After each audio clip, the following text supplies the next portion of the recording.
Most of us were never taught how to strategically job search. And when you do look for a job, you feel overwhelmed and frustrated, not knowing what the next best step is. Well, today I'm going to share with you the 7 R's of an effective job search. Trust me, once you know these, you are going to stand out amongst the majority of job seekers. Hi, I'm Laura, and I'm here to take your job search from stressful to successful. The first R is relationships. Or as I like to say, ABN, always be networking. I know, that's kind of lame, but it's true. I see so many job seekers wait until they need a job to start networking. This is extremely stressful because you feel like, oh my gosh, I have to create all these connection points. I have to develop relationships in a very short amount of time. That's why it's so important to keep your connections warm. And this does not have to be overwhelming nor time consuming.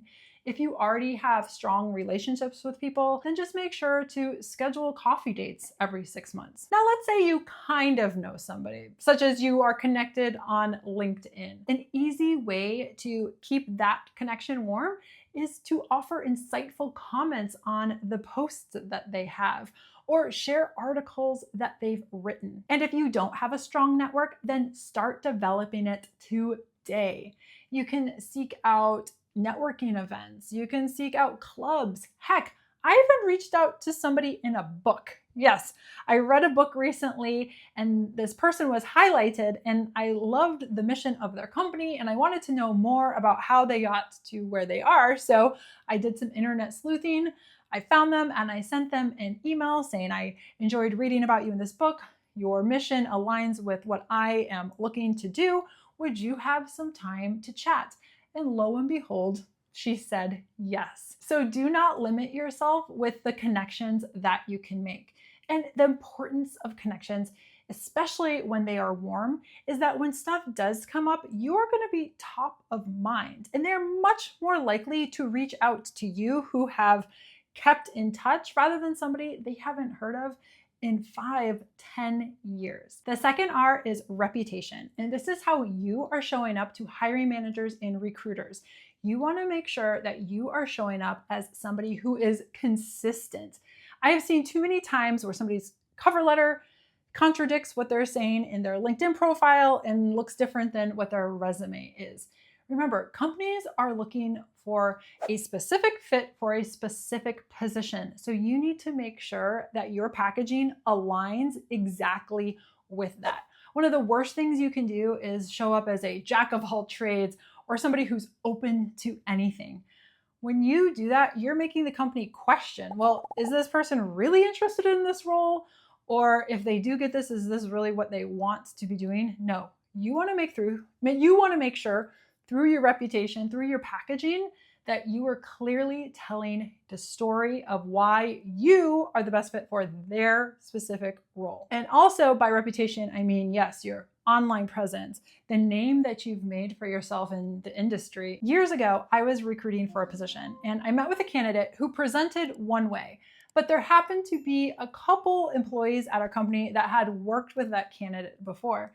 And while their stories were completely different than the version that I saw, after doing some more digging, I realized that the employees that had given me the inside scoop were actually correct. And I was like, that is not a good look. So definitely consider your reputation by your actions that you have done throughout your career and online. The next R is resourcefulness. And this is thinking outside of the box. Most job seekers are doing the exact same thing. They're going to the big job boards like Indeed and LinkedIn, hitting the easy apply button with a resume that hasn't been tailored, crossing their fingers and hoping that they receive a call back. Because the majority of job seekers are doing this, the level that you have to up your game isn't even that high to be able to stand out. One of the easiest things is just getting off of those big job boards like Indeed and LinkedIn. And while you should always be focusing more on networking, I understand that sometimes you do need to look for jobs via job boards, but there are actually many other job sites that are more niche specific that would have lower competition. And I do have a video that you're going to want to check out up here all about it. Another way to stand out is to make your outreach personal. Let's say you are following up after an interview. Now, the majority of people will simply send a very generic thank you email. Now, that is good to send a follow-up email, but what can you do to stand out? Well, here's an example. Let's say you were interviewing for an HR position, and you learned during the interview that the company was struggling with an onboarding process. Let's say they were growing really rapidly and did not have a structured process for new employees. Rather than just thanking them for their time in the email, you thought, hey, maybe I can show them, show being the operative word, how I can be an asset and help them with that problem. So you create a new hire checklist in your follow-up email. Instead of just saying, thank you for your time, I appreciate the opportunity, I look forward to hearing back from you. Say, I was reflecting back on the conversation that we had and the challenges that you're facing. I created this new hire checklist, which would be beneficial to people who are coming into the company, and attach that checklist. And in that moment, you have guaranteed set yourself apart from most of the other people that they are interviewing, because this so rarely happens. And remember, every job is essentially a need, right? They need a solution to a problem. And when you actually show up with that solution, that looks so good. Simply thinking of little ways to stand out really does go a long way. I share these tactics with my clients and many more. So if you're interested in leveling up your job search and working with me, make sure to check out my link below. The next R is readiness, and this is being proactive rather than reactive. The standard thought of applying for jobs is you wait until the job is posted. In reality, there are a large percentage of positions that are never posted, and that's because the company is able to fill that role with somebody before they even need to go out to the masses. You want to be the person who they think of before they have to go to externally posting it. And ways to do this is, of course, networking, but it's also deep diving into roles and companies that you're interested in and starting to offer value from the beginning. If you follow somebody on LinkedIn and they're posting articles or they're having their own thoughts on LinkedIn, when you insightfully comment back or perhaps even offer a solution, that makes them think, this person could be of value. And when an opportunity does arise, you could be somebody that they think of before they even open up that posting. Or at the very minimum, you've already created a connection of some point. So if the position is posted, you already have a connection point that you can tap into that most people aren't going to have.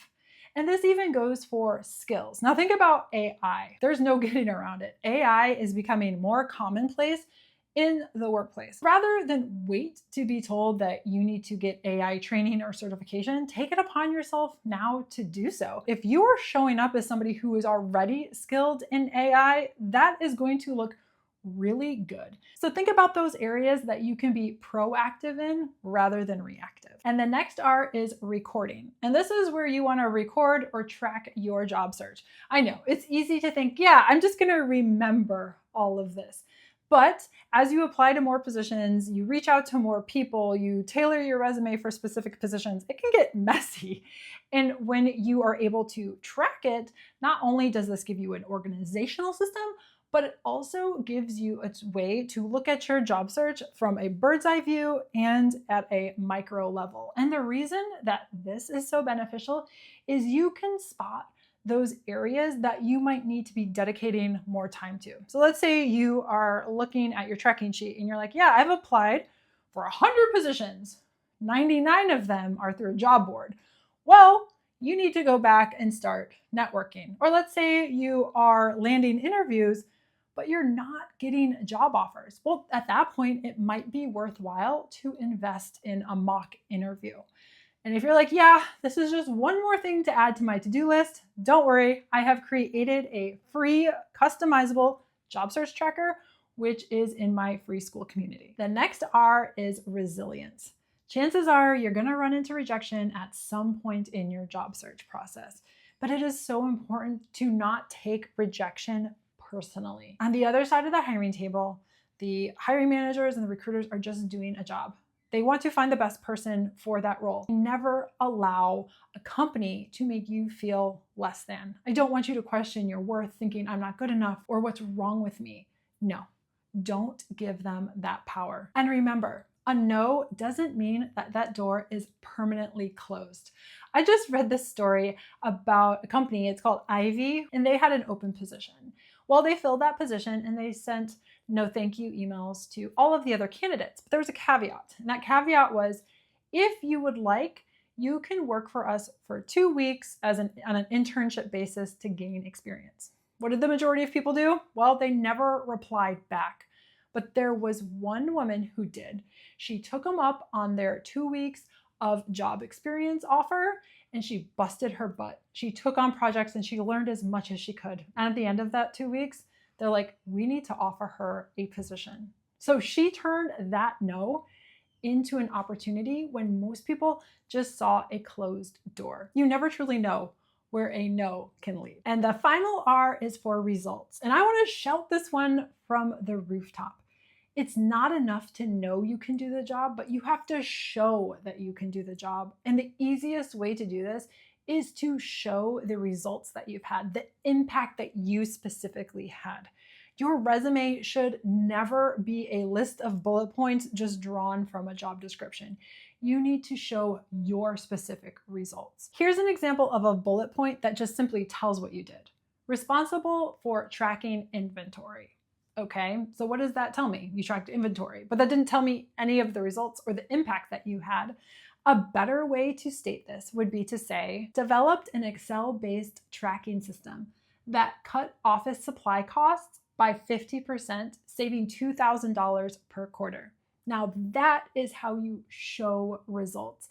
And remember, you can show results throughout the entire job search process, from your resume to your interview, to your follow-ups.